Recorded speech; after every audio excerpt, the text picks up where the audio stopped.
2026ನೇ ವರ್ಷದಲ್ಲಿ ಬೆಳಕು ಹೊಳೆಯುವ ಆಧುನಿಕ ತಂತ್ರಜ್ಞಾನದಿಂದ ತುಂಬಿರುವ ಬುದ್ಧಿವಂತ ಕಾಡಿನಲ್ಲಿ ಲಿಯೋ ಎಂಬ ಶಕ್ತಿಶಾಲಿ ಸಿಂಹ ವಾಸಿಸುತ್ತಿತ್ತು. ಲಿಯೋ ತುಂಬಾ ಬಲಶಾಲಿ ಮತ್ತು ಹೆಮ್ಮೆಯವನು. ಅವನನ್ನು ಐಎಸ್ ಸೆನ್ಸರ್ಗಳು ಮತ್ತು ರೋಬೋಟಿಕ್ ರಕ್ಷಕರು ಕಾಪಾಡುತ್ತಿದ್ದರು. ಒಂದು ದಿನ ಮಿಕೋ ಎಂಬ ಚಿಕ್ಕ ಇಲಿ ಒಡೆದ ಸೌರ ಚಿಪ್ ಅನ್ನು ಸರಿಪಡಿಸುತ್ತಿದ್ದಾಗ ಅಜಾಗರೂಕತೆಯಿಂದ ಲಿಯೋನ ಪಾದದ ಮೇಲೆ ಓಡಿತು. ಕೋಪಗೊಂಡ ಲಿಯೋ ತನ್ನ ದೊಡ್ಡ ಪಾದದಿಂದ ಮಿಕೋನನ್ನು ಹಿಡಿದುಕೊಂಡಿತು. ದಯವಿಟ್ಟು ನನ್ನನ್ನು ಕ್ಷಮಿಸಿ ಎಂದು ಮಿಕೋ ಹೇಳಿತು. ಒಂದು ದಿನ ನಾನು ನಿಮಗೆ ಸಹಾಯ ಮಾಡಬಹುದು. ಸಿಂಹ ಜೋರಾಗಿ ನಕ್ಕಿತು. ಆದರೆ ಈ ಬಾರಿ ಅವನ ಮನಸ್ಸಿನಲ್ಲಿ ಏನೋ ವಿಭಿನ್ನವಾದ ಭಾವನೆ ಮೂಡಿತು.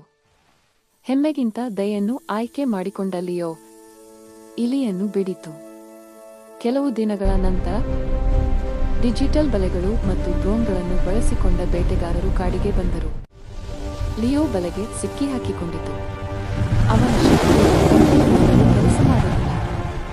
ಸಿಂಹದ ಗರ್ಜನೆ ಕೇಳಿದ ಮಿಕೋ ತನ್ನ ಬುದ್ಧಿವಂತ ಸಾಧನಗಳೊಂದಿಗೆ ತಕ್ಷಣ ಓಡಿಬಂತು. ತನ್ನ ಚಿಕ್ಕ ಹಲ್ಲುಗಳು ಮತ್ತು ಕೋಡಿಂಗ್ ಸಾಧನವನ್ನು ಬಳಸಿ ಮಿಕೋ ಡಿಜಿಟಲ್ ಬಲೆಯನ್ನು ಕತ್ತರಿಸಿತು. ಸ್ವತಂತ್ರವಾಯಿತು. ಸಿಂಹ ಇಲಿಗೆ ಗೌರವದಿಂದ ತಲೆಬಾಗಿತು. ನಿಜವಾದ ಶಕ್ತಿ ಎಂದು ಲಿಯೋ ಹೇಳಿತು ದಯೆ ಮತ್ತು ತಂಡದ ಸಹಕಾರದಿಂದ ಬರುತ್ತದೆ. ಆ ದಿನದಿಂದ ಕಾಡು ಒಂದು ಪಾಠ ಕಲಿತಿತು. ಯಾರೂ ಚಿಕ್ಕವರಲ್ಲ ದೊಡ್ಡ ಬದಲಾವಣೆ ಮಾಡಲು.